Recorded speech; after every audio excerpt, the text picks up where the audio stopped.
What's up, family? Welcome to Ask the Ma'ats, where we challenge you to stop playing and start pushing.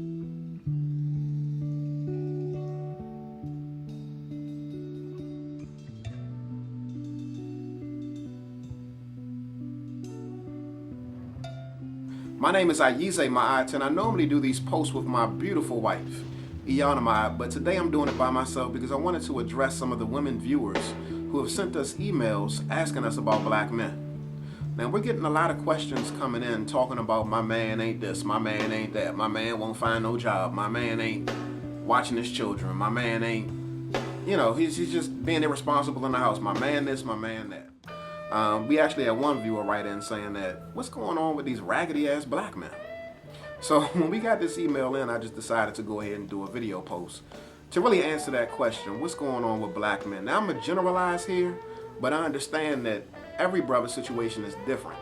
So given the different situations and circumstances, if you find yourself in this video post, if anything in here applies, then please, feed from it, allow it to sit in your spirit. If not, keep on doing what you do, and I'm going to keep on doing what I do. So to answer the first question, what's going on with these brothers out here who ain't holding it down the way they need to? Well, my answer to that question is going to be twofold. The first part is really a not too common approach to this topic. It's an honest approach, but a lot of brothers might not necessarily admit it. But the reason why some men are in the space that they're in right now is because they're hurting.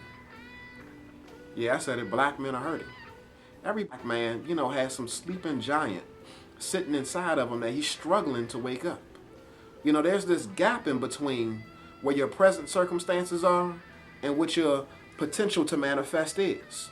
And so brothers struggle and brothers are in pain, just for the simple fact that when I look at my surroundings and I see that I'm sitting in filth, I see that I'm mired in circumstances that, are just kind of chaotic and not as productive as I would like for them to be. But inside of me is sitting this hidden giant that is dying to wake up. How do I bring him forward? How do I help him to manifest?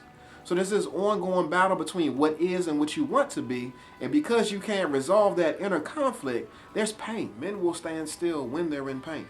Some men press through, but a lot of men don't. I actually challenge you all to find me a brother who has a family that does not want to be productive. Find a brother who has a family that does not want to take care of his family, but wants his family to take care of him. I challenge you. I challenge you black women to find a man like that. I really don't think that you'll be able to find one. Real talk, some of y'all black women want to say that black men's irresponsibility is really a reflection of the fact that they don't care. And let me just go ahead and set the record straight and let you know that I've seen grown men cry because they struggle with how to feed their children. I've seen grown men cry because they've struggled with how to provide financially for their families, for their wives. That right there is real. So don't minimize that. Don't underestimate that. Just because the man didn't produce in the way that you think he should produce, it doesn't mean that he does not care about producing. Black men need help. Another reason that black men are in the space that they're in is because there's this identity crisis that we have to deal with. To be real, black men struggle with what it means to be a man. Black men need help. It's almost as if the community assumes that we're supposed to get the blueprint for black manhood through a process of osmosis. Black men need help. Now this becomes an even bigger problem where we don't have any systemized structure in place that teaches us how to transition from boyhood to manhood. That's extremely critical in order for us to better understand what our roles and responsibilities need to be in the community. We live in a society where the male bravado is lifted up, and as black men we're expected to be the kings of our castle, be the soldiers that are standing on the front line. We're expected to pretty much run things. And it's difficult to really feel like you're running things when you look at your paycheck and your paycheck is 1/3 of your wife's. That's real talk right there. It's difficult to feel like you're running things when you go to work and you're treated as though you're an insignificant employee. That's real talk right there. It's really difficult to feel like a man when it comes to raising your children, your wife has decided to take the bull by the horns and makes all of the decisions as it pertains to raising your children. And if you decide to step in, you got to deal with a battle.